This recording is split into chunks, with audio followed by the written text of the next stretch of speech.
What can you do with a 75-year-old former mental health center? Yeah, do you keep using it? Do you tear it down? What's the future? Well, a Brown County facility, vacant since a new treatment center opened last year, is the point of discussion. But as Fox 11's Robert Hornacek shows us tonight, before the building can be sold, the county has to find some long-lost grave sites.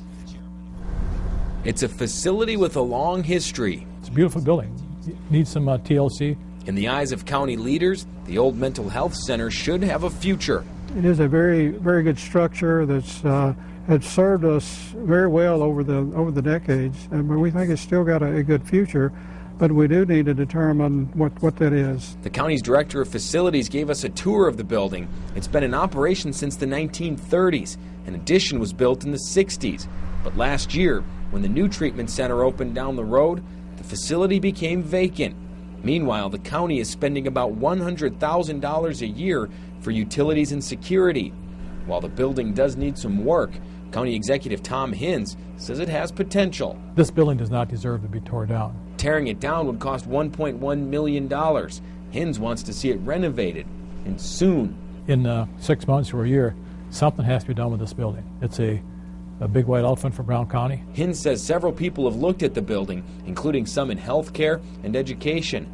But so far, there has not been any serious interest. Before anything happens with the old mental health center, the county has another issue to deal with. It has to identify an old cemetery that's located behind the facility. We know that there are burial sites there. We just don't know exactly where they are, to be honest with you. County Planning Director Chuck Lamine is working with the State Historical Society to locate the old cemetery. Lamine says it dates back to the 1800s. Hinz says people buried there may never be known, but they will be honored. He also says it's far enough from the building not to impact any development in the future. In Green Bay, Robert Hornacek, Fox 11 News. Now, so far, it's only an idea, but the county is looking at having the old mental health center used as a short-term veterans home to tie it in with the clinic that will soon be built nearby.